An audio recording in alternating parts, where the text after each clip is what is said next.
Good afternoon. Welcome to this meeting of Barrow Borough Council's Licensing Regulatory Committee. My name is Tony Callister and I am Chair of the Licensing Regulatory Committee. May I first of all remind you of some domestic arrangements. It is important that all participants conduct themselves in an appropriate manner. Please put your mobile phone on silent. Participants must ensure their microphones are muted throughout the meeting. If you wish to speak, you must raise your hand via the raise hand facility in Zoom and only unmute your microphone when invited to speak. Please do not interrupt other speakers. Members are reminded that they should not have alternative communication lines open, example, other Skype chats, and that if you are contacted by a third party during the application, you should bring this to my attention as soon as possible. If members do lose connection to the meeting, we will adjourn for up to 10 minutes to assist them in reconnecting. I would like to remind everyone present that this meeting is being broadcast live to the Council's YouTube channel. The whole of the meeting will be recorded, except where there are confidential or exempt items. To vote on matters, I will ask the Democratic Services Officer to manage this process. At this point, members will be requested to unmute their microphones. After a brief pause, a mover and seconder will be requested and a roll call of members will be undertaken. Please reply with "I vote for," "against," "abstain," then remute your microphone. That's the formalities, members. Let's proceed with today's business. First item on the agenda is apologies for absence, so I'll hand over to the Democratic Services Officer to do a roll call of members and officers present at the meeting. Thank you. Thanks, Chair. Can I just go through a roll call of all members and say you're present, please? Councillor Callister? Present. Councillor Aswad? Present. Councillor Barlow? Councillor Gaughan? Present. Councillor Hall? Present. Councillor McClure? Present. Councillor McEwen? Present. Councillor McLeavy? Present. Councillor Maddox? Present. Councillor Wall? Present. And I've had apologies from Councillor Seward and Councillor Biggins. And officers present, we've got Debbie Storr, Head of Legal and Governance. Yeah, present. And Graham Barker, Public Protection Manager. Present. That's all, thanks, Chair. Thank you very much. Number 2, urgent items. To note any items which the Chairman considers to be of an urgent nature. Number 3, delegations. To receive notice from members who may wish to move any delegated matter non-delegated and which may be decided by majority of members present and voting at the meeting. Number 4, admission of public and press.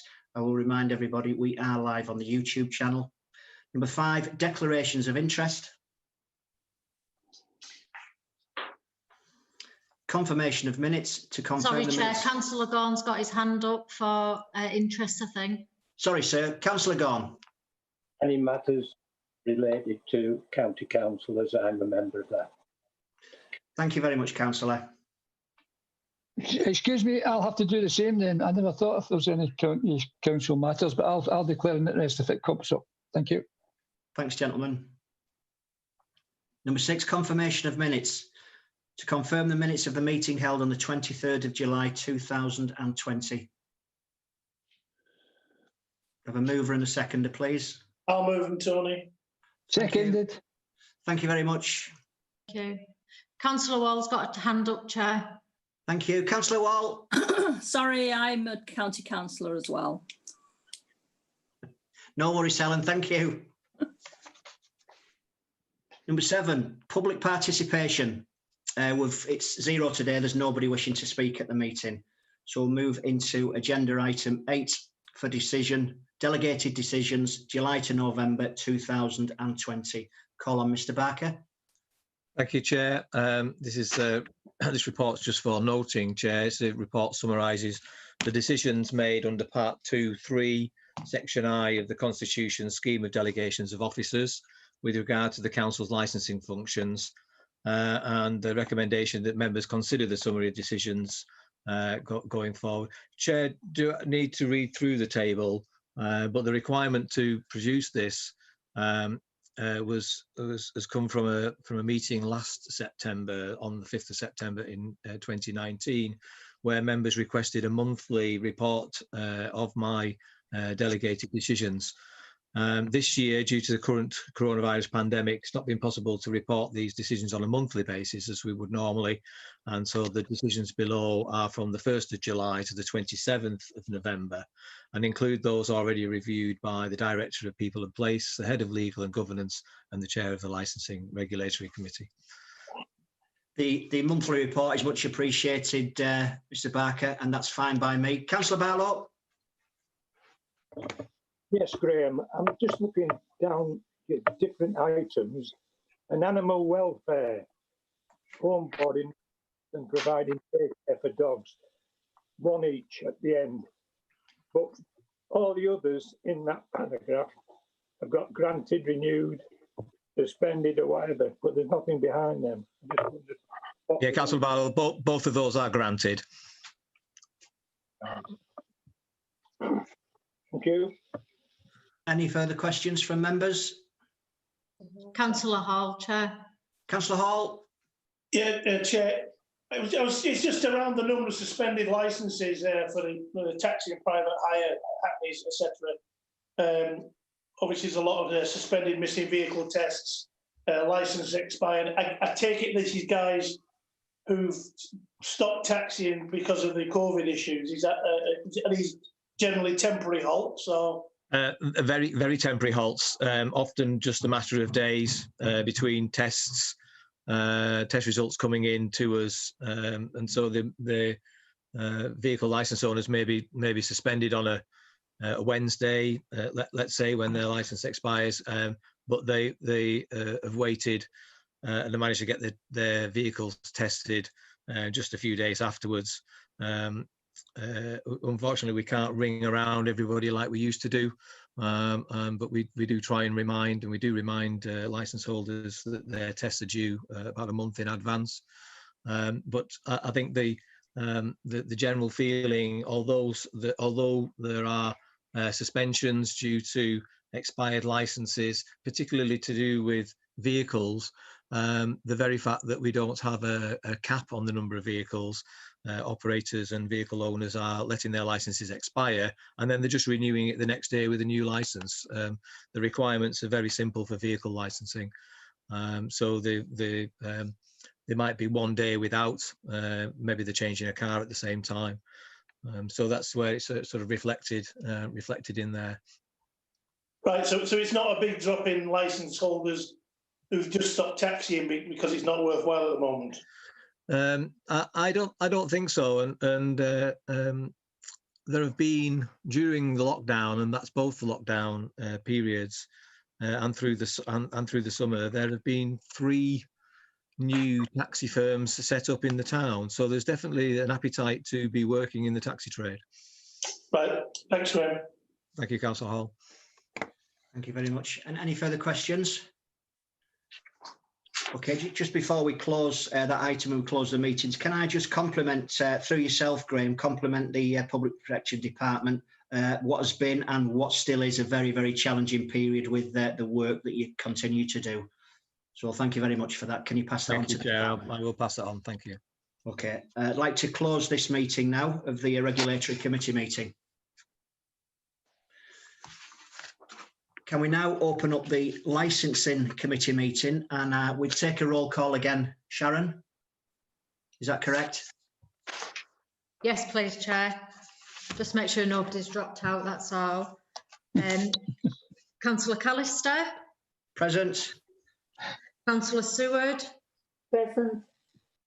Councillor Aswad. Sorry, Councillor Seward's apologies. Yes, Sue's apologies, yeah. Yeah, Councillor Aswad. Present. Councillor Barlow. Present. We have Councillor Biggins' apologies. Councillor Gorn. Present. Councillor Hall. Present. Councillor McEwen. Present. Councillor McLeavy. Present. Councillor McClure. Present. Councillor Maddox. Present. Councillor Wall. Present. Debbie Starr, Head of Legal and Governance. Present. Graham Barker, Public Protection Manager. Present. That's all, thanks, Chair. Thank you very much. Okay, we're moving to number 2, urgent items. There are no urgent items.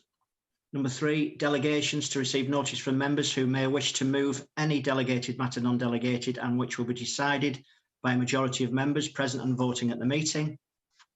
Number 4, admission of public and press. Can I please remind everybody we are live on the YouTube channel. Number 5, declarations of interest to receive declarations by members and or co-optees of interests respect of items on this agenda. Can I take it that the county councillors will put in an interest? Ditto that. Thank you very much for the county councillors. Thank you. Confirmation of minutes. To confirm the minutes of the meeting held on the 23rd of July 2020. Sorry, Chair, they're the 7th of November 19. Sorry, 7th of November 19 be adopted. Could I have a move and a second? I'll propose that. Thank you. Seconded. Thank you very much.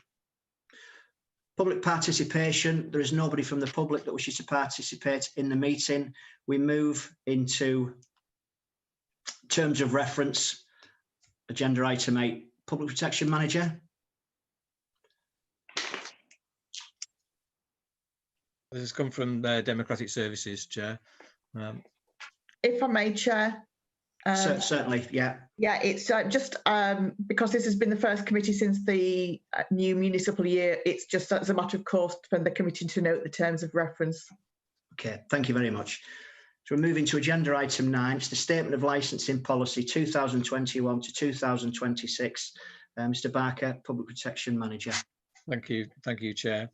The Licensing Act requires that the council publish its statement of licensing policy every 5 years, and the policy sets out the policies the council will generally apply in promoting the 4 licensing objectives when making decisions on applications, etc. under the Act. And the council's current policy came into force on the 4th of January 2011, and at the time of the legislation required the statement of licensing policy to be published every 3 years. Section 122 of the Police Reform and Social Responsibility Act in 2011 changed that every 3 years to 5 years. A revised policy statement must be adopted no later than the 4th of January 2021. An updated and revised statement of licensing policy is attached to Appendix 1 to the report, members. And due to the current COVID-19 and capacity to conduct a full review and a worthwhile consultation, we've consulted and on retaining the existing policy with amendments due to only legislative changes. These are identified in the appendix. They're highlighted in the appendix report. They're red, for ease of finding in the policy. A short consultation exercise involving the other responsible authorities, so people like the police and existing licence holders, will conclude tomorrow. Section 7.2 of the Licensing Act prohibits the Licensing Committee from setting its own policy. Therefore, the draft policy and the results of the consultation will be reported to next week's Executive Committee. Executive Committee and Council will be updated on regarding any representations received as part of the consultation exercise undertaken. This report is just for noting, members. Thank you.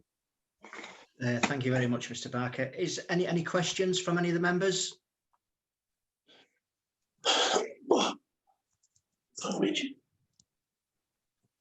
Yeah. Councillor Hall? It's around personal licences that people hold to be able to run a bar, etc.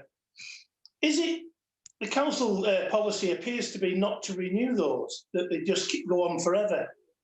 But the problem I have with that is that if, it used to be, I think it's 10-yearly renewal, wasn't it?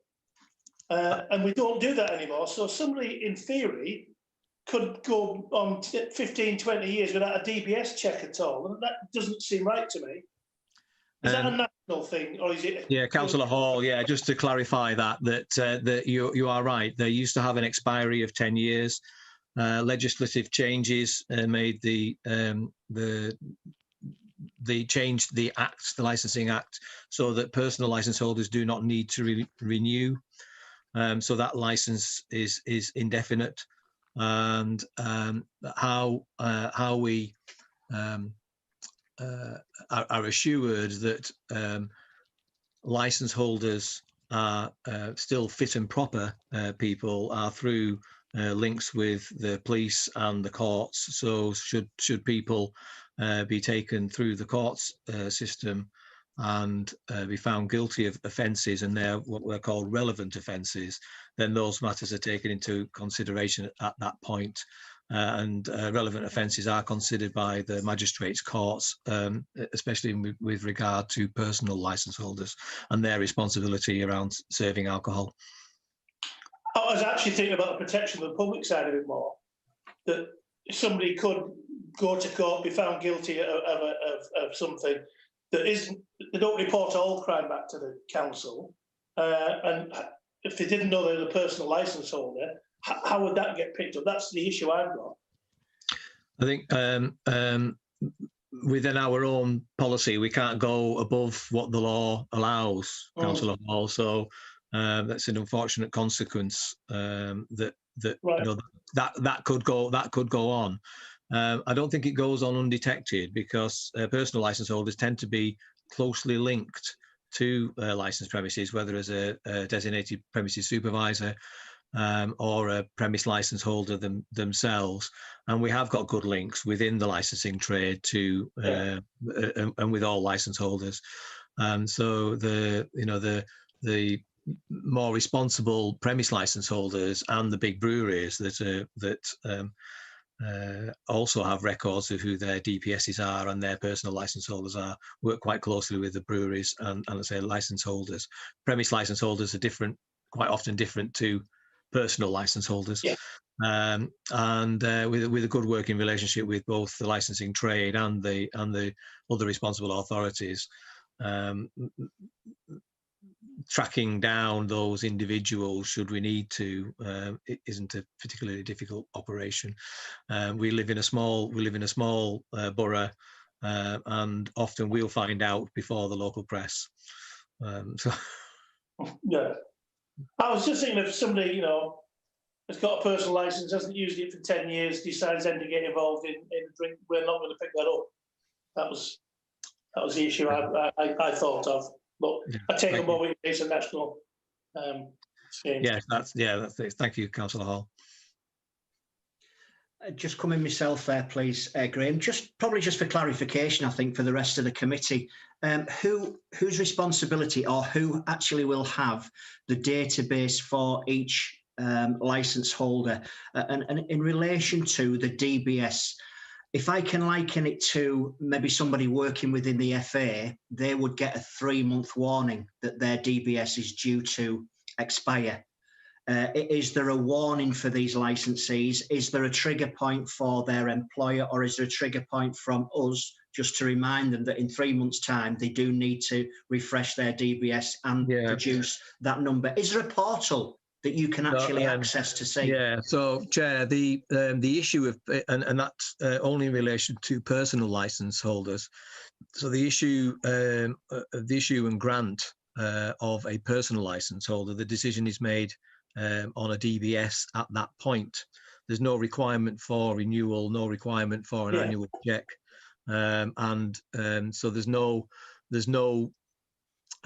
renewal of the DBS, unlike within the taxi licensing regime, where we're moving through to 6 monthly checks on enhanced DBSs. For personal licence holders under the Licensing Act, it's a basic DBS at the point of grant. Okay, it's a significantly grey area or a loophole then moving forward. Yeah. But that's something that's way above our pay grade to be able to determine rulings to move forward. But thanks for the clarification so that the committee understands, Graham. Thank you. Thank you. Any further questions? Okay, is everybody happy that I close this meeting? Thanks everybody for your attendance. Catch up with you soon and a safe journey home. Sorry, Tony, do we not have to? It goes to full council. It's for right. Thank you. It goes to full council. Okay, the meeting is now closed. Noted.